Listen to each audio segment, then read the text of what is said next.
नमस्कार दोस्तों, मेरी यूट्यूब चैनल ज्ञान का समाचार में आप सभी का बहुत बहुत स्वागत है। भालू की पूंछ, यह एक बहुत अच्छी कहानी है। मैं आपको इस वीडियो में बताऊंगा। आप मेरे साथ वीडियो को लास्ट तक ज़रूर देखें और वीडियो अच्छी लगे तो वीडियो को लाइक शेयर करके चैनल को सब्सक्राइब जरूर कर लें। तो चलिए वीडियो को शुरू करते हैं। भालू की पूंछ। कभी भालू की चमकीली लंबी पूंछ हुआ करती थी, पर अब नहीं है। बेचारा भालू किसी की बात में आकर काम करने से काम का बिगाड़ा ही होता है। और अगर भालू लोमड़ी की बात में नहीं आता तो क्या यह होता? भला बहुत समय पहले भालू की लंबी एवं चमकदार पूंछ हुआ करती थी। भालू भाई को इस पर बड़ा गर्व था।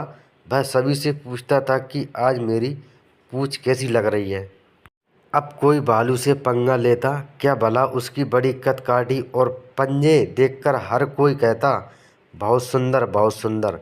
भालू इस पर फूला नहीं समाता। कहने वाले यह भी कह देते कि भालू की पूंछ से सुंदर किसी की पूंछ नहीं।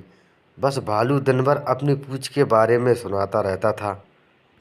एक बार ठंड के दिनों में कुछ ज़्यादा ही ठंड पड़ी, इतनी कि झील और पोखर सब जम गए। शिकार ढूंढना भी मुश्किल हो गया। ऐसे में भालू अपनी सुंदर पूंछ लिए एक झील के पास से जा रहा था। तभी उसकी नज़र वहाँ बैठी एक लोमड़ी पर पड़ी। लोमड़ी के पास मछलियों का ढेर लगा था। यह देखकर भालू के मुंह में पानी आ गया। लोमड़ी चालाक थी। उसने भाप लिया कि भालू को भूख लगी और मछलियों को देखकर उसकी नज़र खराब हो गई। भालू ने कहा, लोमड़ी बहन कैसी हो तुम? यह सारी मछलियाँ कहाँ से पाई? लोमड़ी ने चालाकी दिखाते हुए इस झील से लोमड़ी ने जमी हुई झील में एक जगह गड्ढा दिखाते हुए कहा। भालू भी कम नहीं था। उसने कहा, पर तुम्हारे पास मछली पकड़ने का कांटा तो है?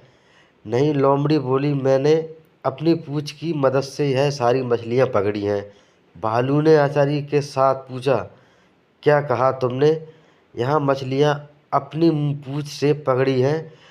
लोमड़ी ने जवाब दिया, हाँ भाई, इसमें इतना आश्चर्य है करने वाली कौन सी बात है? मछली पकड़ने के लिए पूंछ किसी भी कांटे से बेहतर है।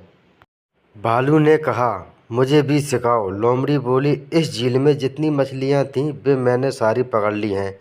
आओ किसी दूसरी झील पर चलते हैं। लोमड़ी और भालू दूसरी झील की तरफ आ गए। दूसरी झील पूरी जमी थी। भालू ने तुरंत अपने तेज पंजों से वहाँ एक गड्ढा बना दिया। अब क्या करूं? भालू ने पूछा। लोमड़ी बोली, अब पूंछ गड्ढे में डालकर बैठ जाओ। जैसे ही मछली फंसेगी तुम्हें अपने आप मालूम पड़ जाएगा। पर हाँ, ज़्यादा हिलना डुलना मत और सिर्फ मछली के बारे में सोचना। जितनी ज़्यादा मछलियाँ के बारे में तुम सोचोगे उतनी ज़्यादा मछलियाँ तुम पकड़ पाओगे। भालू ने ऐसा ही किया। उसने लोमड़ी से कहा, देखना मेरी पूंछ में सबसे ज़्यादा मछलियाँ फंसेंगी। लोमड़ी ने कहा, यह तो बहुत ही अच्छी बात है। मैं दूर से देखती हूँ ताकि सब कुछ ठीक चलता रहे। मैं तुम्हारे पास रहूँगी तो तुम्हारा ध्यान बढ़ जाएगा। कहकर लोमड़ी दूर बैठ गई।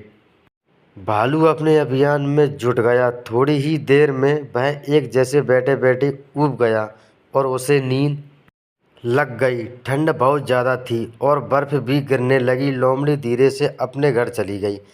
थोड़ी देर बाद लोमड़ी जब वापस लौट कर आई तो भी भालू सोता ही मिला। उसके शरीर पर बर्फ़ जम गई थी। काला भालू सफ़ेद दिखने लगा। लोमड़ी को बहुत हंसी आई और इसके बाद उसने भालू को जगाया। भालू भाई, मैंने अभी एक मछली तुम्हारी पूंछ में फंसी देखी है।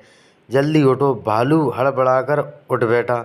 उसने अपनी पूंछ गड्ढे से बाहर निकाली और देखा तो पूंछ थी ही नहीं। अरे मेरी पूंछ कहाँ गई? मेरी सुंदर पूंछ कहाँ गई? उसने इधर उधर देखा तो उसने लोमड़ी हंसते हुए जाते दिखी। अब भालू की लंबी पूंछ की जगह छोटी सी पूंछ बची थी।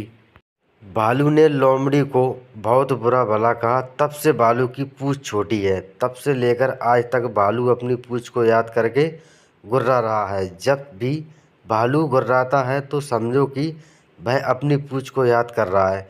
इस दिन के बाद से लोमड़ी और भालू में बोलचाल भी बंद हो गई। भालू ने अपनी बेवकूफ़ी से पूंछ गंवाई। इसलिए कहते हैं सुंदरता पर मत इतराओ और अक्ल से।